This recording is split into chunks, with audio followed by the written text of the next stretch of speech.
અને સમાચાર જો વિસ્તારથી તો ગુજરાતમાં આજથી વરસાદનો નવો રાઉન્ડ શરૂ થવા જઈ રહ્યો છે। 7 જિલ્લાઓમાં રેડ એલર્ટ, 7 જિલ્લામાં યલો એલર્ટ, નર્મદા, ભરૂચ, સુરત, ડાંગ, નવસારીમાં અતિ ભારે વરસાદની આગાહી, વલસાડ, તાપીમાં ભારેથી અતિ ભારે વરસાદની આગાહી કરાઈ છે। આણંદ, વડોદરા, પંચમહાલમાં પણ પડી શકે છે ભારે વરસાદ। દાહોદ, છોટાઉદેપુર, અમરેલી, ભાવનગરમાં પણ આગાહી કરવામાં આવી છે। વરસાદના 2 થી 4 દિવસના વિરામ બાદ ફરી એકવાર હવામાન વિભાગ દ્વારા આગાહી કરવામાં આવી રહી છે। ગુજરાતમાં ફરી નવો રાઉન્ડ શરૂ થવા જઈ રહ્યો છે। 7 જિલ્લામાં રેડ એલર્ટ વરસાદને લઈને આપવામાં આવ્યું છે, તો 7 જિલ્લામાં યલો એલર્ટ અપાયું છે। નર્મદા, ભરૂચ, સુરત, ડાંગ, નવસારીમાં અતિ ભારે વરસાદ, વલસાડ, તાપીમાં પણ ભારે વરસાદ પડવાની આગાહી વ્યક્ત કરાઈ છે। આણંદ, વડોદરા, પંચમહાલમાં પડી શકે છે ભારે વરસાદ। દાહોદ, છોટાઉદેપુર, અમરેલી, ભાવનગરમાં પણ આગાહી કરાઈ છે। મહત્વનું છે કે ડીપ ડિપ્રેશનની અસરના કારણે ફરી એકવાર વરસાદની આગાહી કરાઈ છે। આ મુદ્દે વધુ વિગત આપવા માટે કેટીવી ચેનલ હેડ ભૌમિક વ્યાસ જોડાઈ ચુક્યા છે। વધુ વિગત આપવા માટે ભૌમિક, વરસાદને લઈને શું નવી અપડેટ? ફરી એકવાર વરસાદની આગાહી ગુજરાતમાં કરવામાં આવી છે। ખાસ કરીને રાજ્યના 7 જિલ્લાઓમાં રેડ એલર્ટ અને યલો એલર્ટ આપવામાં આવ્યું છે। એક ડીપ ડિપ્રેશનની સિસ્ટમ છે તે ગુજરાતના અરબી સાગર તરફ આગળ વધી રહી છે અને આજે આજથી સક્રિય થશે અને કહેવામાં આવે છે કે 4 દિવસ સુધી હવામાન વિભાગે આગાહી કરી છે। આપને ખ્યાલ હશે કે આજે આગાહી અનુસાર અમદાવાદ શહેરમાં એટલે કે પશ્ચિમ કે પૂર્વ દરેક જગ્યાએ ધીમી ધારે વરસાદ વરસી રહ્યો છે અને આવનારા 4 દિવસ સુધી ખાસ કરીને દક્ષિણ ગુજરાતમાં વલસાડ, વાપી, ડાંગ, આહવા, સુરત, નર્મદા, ભરૂચ સહિતના વિસ્તારોમાં વરસાદ વરસશે। મધ્યમથી અતિ ભારે વરસાદની આગાહી કરવામાં આવી છે। જે રીતના આની પહેલા વરસાદ હતો તે અતિ ભારે વરસાદ નહીં રહે, પણ મધ્યમથી ભારે વરસાદની આગાહી છે। સાથે સૌરાષ્ટ્ર, કચ્છમાં પણ વરસાદની આગાહી છે। જી, તો અત્યારે હાલ જે 7 જિલ્લાઓમાં રેડ એલર્ટ આપવામાં આવ્યું છે, તો એમાં કયા જિલ્લામાં વધુ પડી શકે છે વરસાદ? બિલકુલ, જે 7 જિલ્લામાં રેડ એલર્ટ આપવામાં આવ્યું છે તેમાં દક્ષિણ ગુજરાતમાં સૌથી વધારે વરસાદ થાય તેવી શક્યતા છે। ખાસ કરીને વલસાડ, વાપી, ડાંગ, આહવાના વિસ્તારોમાં છે, ભરૂચ, નર્મદાનો વિસ્તાર છે, ત્યાં વધારે આ વરસાદની અસર ખાસ કરીને દેખાય તેવી શક્યતા છે। હું આપને જણાવી દઉં કે જે રીતના સિસ્ટમ સક્રિય થઈ છે તે પ્રમાણે અરબી સાગરમાં કંઈક ડીપ ડિપ્રેશન સિસ્ટમ છે અને તે ગુજરાત તરફ આગળ વધી રહી છે। તેને કારણે ભારેથી અતિ ભારે વરસાદ રહેશે। બીજા જિલ્લાઓમાં યલો એલર્ટ આપવામાં આવ્યું છે અને તેથી માનવામાં આવે છે કે આવનારા 4 થી 5 દિવસ રાજ્યમાં વરસાદી માહોલ રહેશે।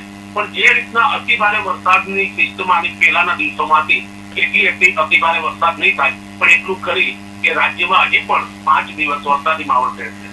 જી, ભૌમિક, આજે શ્રાવણ માસનો છેલ્લો દિવસ છે અને અમાસના દિવસે આજે વહેલી સવારથી જ નોંધાયું છે કે ગોધરા, લુણાવાડા, છોટાઉદેપુરમાં ધોધમાર વરસાદ વરસી રહ્યો છે।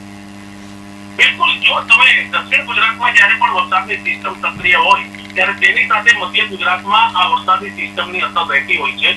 ગોધરા, લુણાવાડા, પંચમહાલ, સંતરામપુર, મહીસાગરના વિસ્તારોમાં આજે સવારથી ધોધમાર વરસાદ છે। તેવી જ રીતના અમદાવાદમાં વરસાદ છે, પણ અમદાવાદમાં ધીમી ધારે વરસાદ છે। એટલે કે કહી શકાય કે આવનારા 5 દિવસ ગુજરાતના તમામ જિલ્લા અને તાલુકામાં આ જ વરસાદી માહોલ રહેશે અને તે સિસ્ટમ જે છે તે ડીપ ડિપ્રેશન સિસ્ટમ છે, એટલે કે તે જ્યારે ગુજરાત ઉપરથી પસાર થશે ત્યારે તે વરસાદનું જોર થોડું વધારે રહેશે અને તેમાં મધ્ય ગુજરાત અને દક્ષિણ ગુજરાતમાં જિલ્લાઓમાં વધારે વરસાદ વરસે તેવી શક્યતા છે। જી, એટલે ભૌમિક, આપે જણાવ્યું એમ કે આની પહેલા જે તાંડવ મચાવ્યો હતો વરસાદે, તેવી સિસ્ટમ સક્રિય નથી થઈ, માત્ર ડીપ ડિપ્રેશનના કારણે ભારેથી અતિ ભારે વરસાદ પડી શકે છે। એટલે કે 7 જિલ્લામાં રેડ એલર્ટ અપાયું છે અને ત્યારબાદ 7 જિલ્લામાં યલો એલર્ટ પણ અપાયું છે। એટલે કહી શકાય કે નર્મદા, ભરૂચ, સુરતમાં ભારે વરસાદ રહી શકે, પરંતુ અતિ ભારે જે હમણાં આપણે જોયું કે લાસ્ટ ટાઈપ જે વરસાદે કહેર બચાવી હતી તેવો વરસાદ પડવાની કોઈ શક્યતા નથી। જી બિલકુલ, મેં પહેલા પણ કહ્યું કે મેઘ તાંડવ જે થયું હતું રાજ્યના પાછળના દિવસોમાં તેવું મેઘ તાંડવ થાય તેવી શક્યતા નથી, પણ છતાં વરસાદની સ્થિતિને જોતા અને ખાસ કરીને કહેવાય કે કુદરત છે ગમે ત્યારે અચાનક અતિ ભારે વરસાદ વરસી શકે, પણ અત્યારે જે સંભવિત આગાહી છે, શક્યતાઓ છે, તેમાં મધ્યમથી ભારે વરસાદની આગાહી છે। પણ સરકારે તમામ પગલાઓ લીધા છે અને ખાસ કરીને જે દક્ષિણ ગુજરાત અને મધ્ય ગુજરાતના જિલ્લાઓ છે ત્યાં એલર્ટના આદેશ આપ્યા છે। પણ જે રીતના અત્યારની સ્થિતિ છે તે પ્રમાણે જ્યારે ડીપ ડિપ્રેશન સિસ્ટમ સક્રિય થઈને પસાર થશે ત્યારે કેટલાક જિલ્લાઓમાં ભારે વરસાદ થાય તેવી શક્યતા છે અને તે જ કારણોસર કહી શકાય કે મધ્ય ગુજરાત અને દક્ષિણ ગુજરાતમાં સૌથી વધારે વરસાદ થાય આ આવનારા 4 થી 5 દિવસમાં તેવી સંભાવના છે।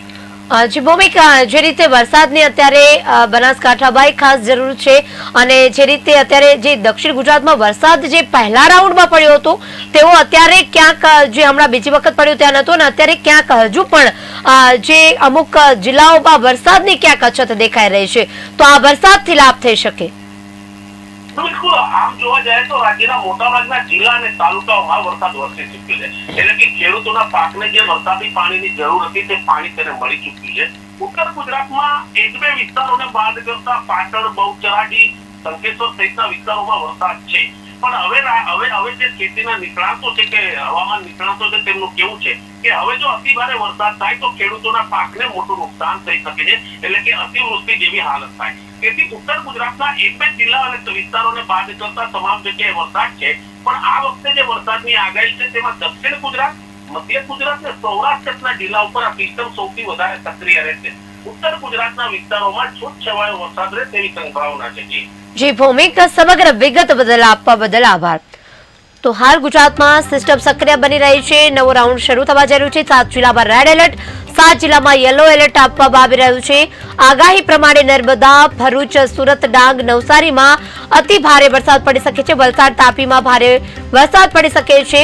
અમુક જિલ્લામાં જો અતિ ભારે વરસાદ પડે તો પાકને નુકસાન છે અને જ્યાં જરૂર હોય ત્યાં પડે તો ક્યાંક ફાયદો થઈ શકે છે.